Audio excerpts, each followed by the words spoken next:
ہمارے حضرت بہت استقامت والے تھے، لیکن پھر بھی فرماتے تھے کہ یہ اللہ کا فضل ہے کہ اللہ نے ہم پہ 5 نمازیں فرض کر دی، آپشنل نہیں رکھا۔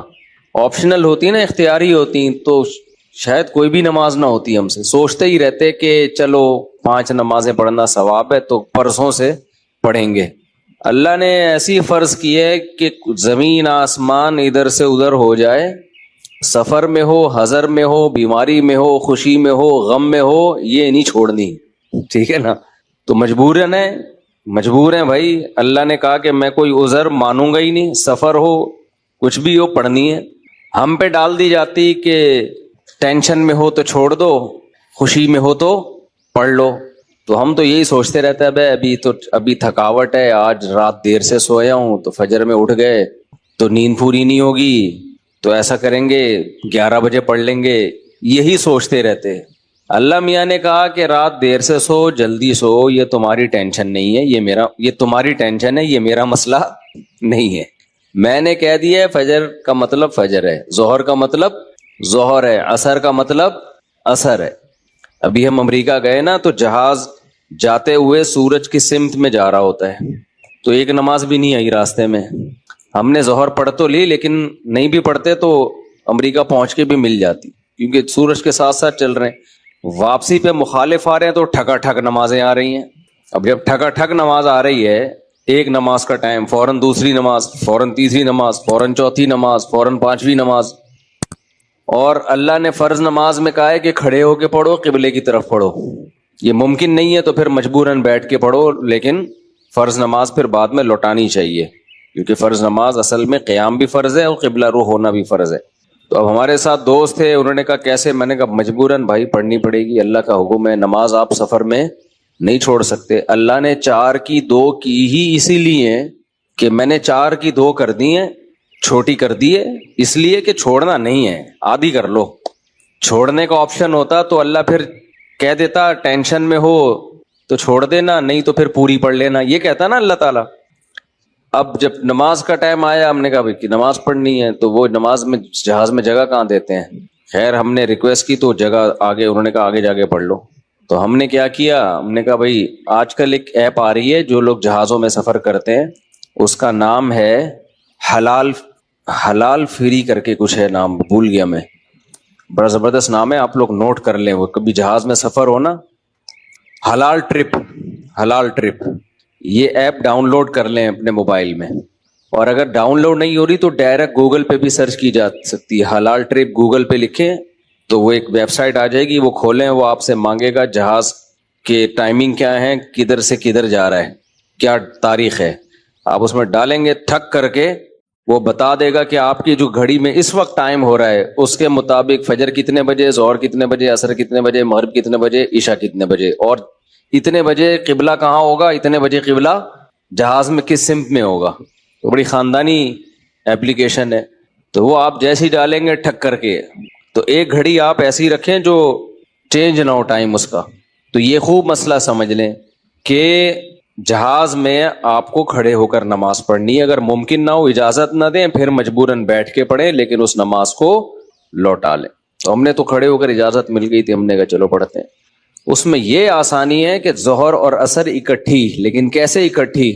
اس طرح سے اکٹھی کہ ہم نے دیکھا کہ ظہر کا ٹائم ختم ہو رہا ہے، فرض کریں 5 بجے ختم ہو رہا ہے، اور عصر کا ٹائم 5 بجے شروع ہو رہا ہے، تو ہم نے کیا کیا، وضو کر لیا، کیونکہ جہاز کے واش روم میں وضو کرنا بھی آسان کام نہیں ہے، تمیز سے وضو کیا کرو، وہاں پہ ایسا کیچڑ نہ کر دو کہ وہ بولیں نمازیوں پہ پابندی لگا دیں، اس میں وضو تمیز سے، پانی نہ گرے۔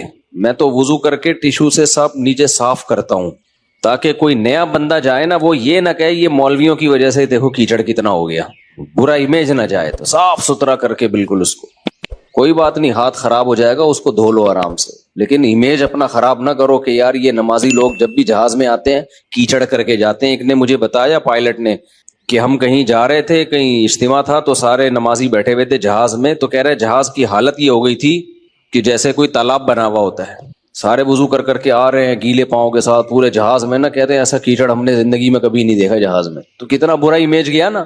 تو اس لیے صفائی ستھرائی کر کے وہ ان کو لگے کہ کوئی بات نہیں یار، اگر یہ وضو کر بھی لیتے ہیں تو واش روم میں ذرہ برابر بھی گندگی نہیں ہوتی، تو صاف ستھرا کر کے نکلو باہر. اس بیان ابھی شروع کروں گا لیکن یہ بھی ضروری بات ہے کہ تاکہ جہازوں میں بھی نمازوں کا اہتمام کریں. اللہ کو نماز بہت زیادہ محبوب بھی ہے، اور اللہ کے ہاں جتنی ویلیو نماز کی ہے نا اتنی کسی حکم کی نہیں ہے. اللہ نے نہیں چھوڑی. میں نے دیکھا ہے لوگ جہازوں میں نمازیں گول کر رہے ہیں، ٹرینوں میں نمازیں گول کر رہے ہیں، شاپنگ میں نمازیں. ہو بھائی میدان جنگ میں اللہ کہہ رہا ہے میدان جنگ میں کہ نہیں، اگر تم میدان جنگ میں کھڑے ہو کر پڑھ سکتے تو پیدل پڑھ لو، سواری پہ پڑھ لو.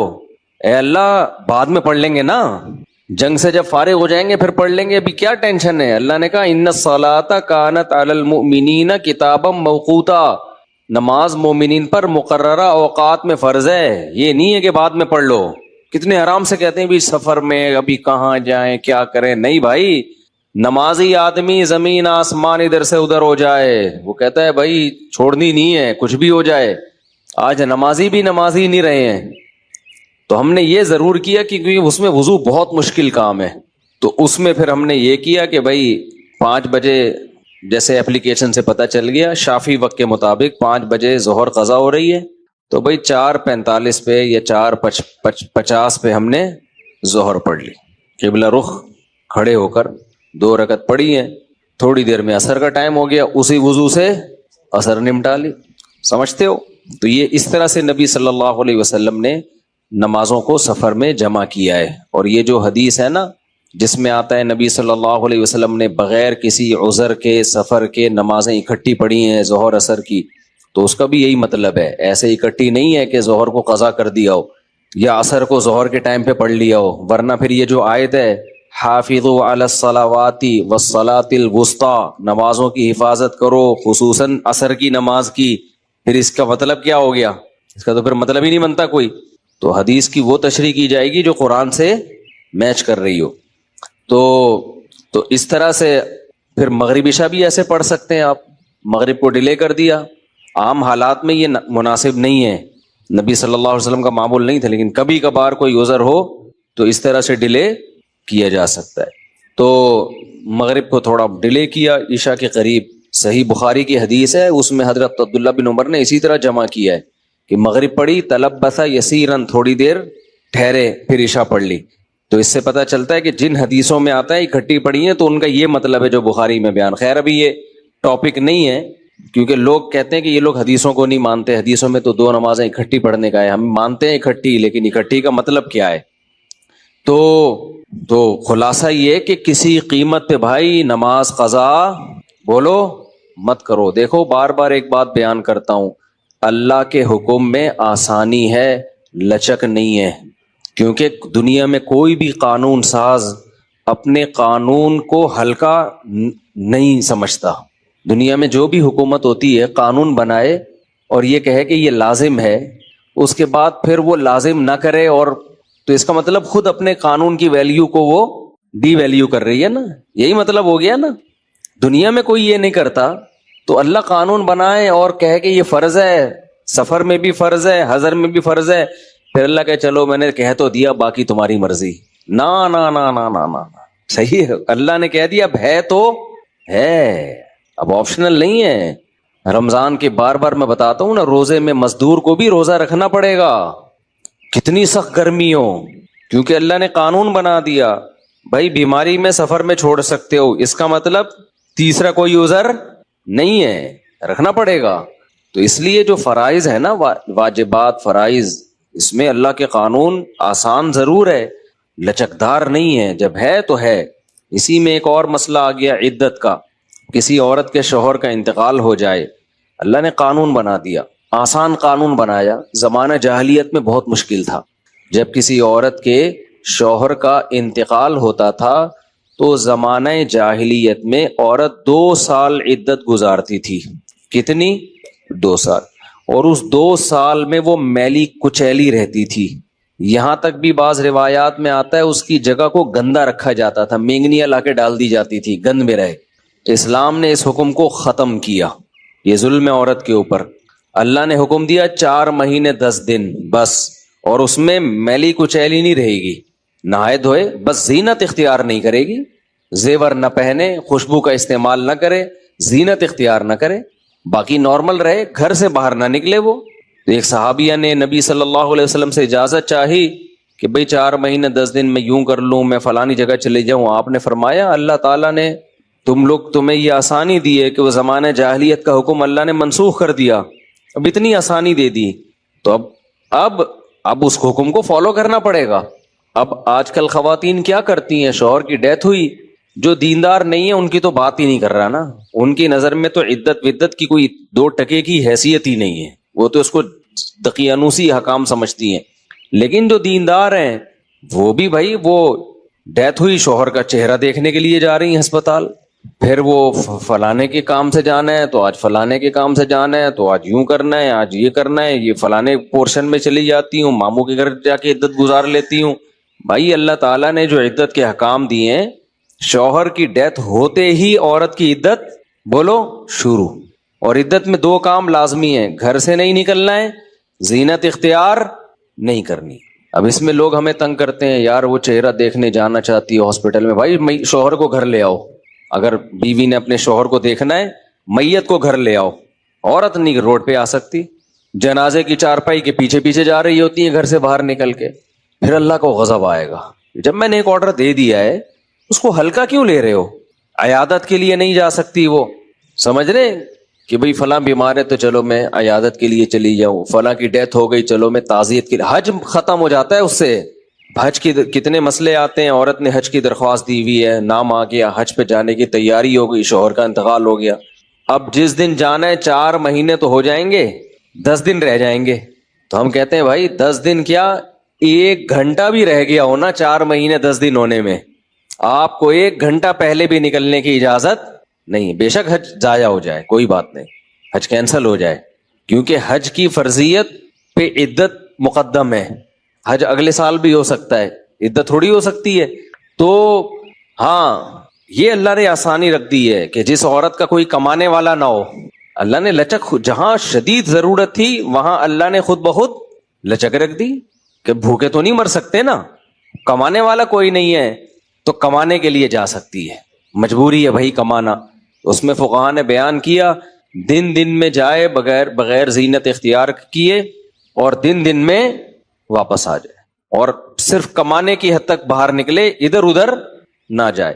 اب اس میں خواتین یہ کیوں ایسے کیا, بھائی اللہ کا حکم ہے, اب اس میں آپ کو چونو چرا کی اجازت بولو نہیں ہے, بس آرڈر دے دیا. پھر اللہ نے یہ بھی حکم نازل کر دیا کہ اگر عورت پریگنینسی میں ہے تو بچہ ہوتے ہی اس کی عدت ختم ہو جائے گی. دیکھو ہمارے نبی صلی اللہ علیہ وسلم بھی اللہ کے آرڈر کے سامنے کیسے اپنی عقل نہیں استعمال کرتے تھے.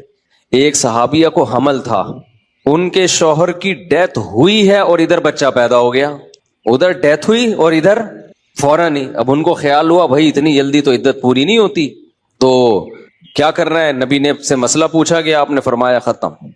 جب اللہ نے کہہ دیا وَأُولَاتُ الْأَحْمَالِ أَجَلُهُنَّ أَن يَضَعْنَ حَمْلَهُنَّ, کہ حمل والی عورت کی عدت یہ ہے کہ بچہ جن لے, تو بچہ جن دیا تو اللہ نے تو نہیں کہا کہ 1 سیکنڈ بعد جنے یا 1 سال کے بعد جنے, اللہ نے یہ کہا ہے اللہ نے قرآن میں. تو ہمارے نبی بھی اللہ کے حکم کو کیسے فالو کرتے تھے نا. اگر یہی بچہ پہلے پیدا ہو جاتا, پیدا ہوتے ہی شوہر کی موت ہو جاتی. فقہا بہت باریک مسائل بیان کرتے ہیں, اور آج کل کے اسکالر نا ان کا مذاق اڑاتے ہیں کہ دیکھو یہ اتنی باتوں میں لوگوں کو الجھایا ہوا ہے.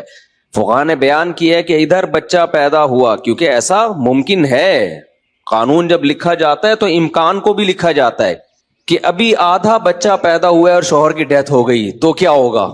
ایک ہے بچہ پیدا ہوتے ہی شوہر کی ڈیتھ ہو جائے, تو بچہ چونکہ پہلے پیدا ہوا ہے, شوہر کی ڈیتھ بعد میں ہوئی ہے, تو اب عدت کیا ہوگی, اب 4 مہینے 10 دن چلے گی. ادھر شوہر کی ڈیتھ ہوئی اور فوراً بچہ پیدا ہو گیا تو عدت ختم. اب ایسے بھی کیس قیامت تک کے لیے دین آیا ہے نا, ایسا بھی ممکن ہے کہ شوہر کی ڈیتھ ہوئی اور بچہ آدھا پیدا ہوا ہے اور ادھر ڈیتھ ہوئی اس کی, یعنی ولادت ہو رہی تھی اور شوہر کا انتقال ہو گیا. امکان تو ہے نا, لا جب لکھا جاتا ہے نا تو اس میں امکانات بھی لکھے جاتے ہیں. تو فقہا نے اس میں بھی بحث کی ہے کہ اس صورت میں کیا ہوگا, یا عورت کنفیوز ہے, پتہ ہی نہیں چل رہا کہ جب اطلاع ملی ہے تو بچہ پیدا ہو چکا تھا یا نہیں ہوا تھا. اس کے بھی فقہا نے حکام لکھے ہیں. تو بہت باریکیوں میں جا کے، تاکہ آئندہ آنے والے لوگوں کو کنفیوژن نہ ہو. آپ کتاب میں جا کے دیکھو، ہر مسئلہ پہ فقہاء نے ڈسکشن کی ہے اور اس کو بیان کیا ہے. تو ذرا سے فرق سے عدت کا حکم چینج. لیکن کیوں اتنا احتیاط کیوں؟ بھائی اللہ کا جب لا ہے تو وہ 2 اور 2 4 کی طرح ہے. سمجھتے ہو کہ نہیں سمجھتے ہو؟ اب اللہ نے کہہ دیا کہ بھائی جو حمل والی عورت ہے اس کا بچہ پیدا ہوتے عدت ختم، اگلے سیکنڈ میں بچہ پیدا ہوا عدت ختم. حضرت عائشہ کا قول ہے یا کسی صحابی کا کہ شوہر کو ابھی غسل بھی دیا جا رہا ہو نا، ابھی دفنایا بھی نہیں جا رہا ہے اور بچہ پیدا ہو جائے تو بس ختم عدت، چاہے دفنایا بھی نہ ہو، فوراً نکاح کر سکتی ہے وہ، ٹھیک ہے نا، فوراً نکاح کر سکتی ہے. تو اللہ نے اجازت دے دی اس کو. اب اس میں حکمت کیا ہے ہمیں نہیں پتا بھائی، اللہ کا حکم ہے، نص وارد ہو گئی تو نبی نے بھی اس پر عمل کیا، صحابہ نے بھی، ائمہ مجتہدین نے بھی. لیکن یہ نہیں ہے کہ جی 40 دن کی عدت، بعض 40 دن کی عدت منا رہی ہیں، بعض جو ہے وہ سفر کر رہی ہیں عدت کے دوران.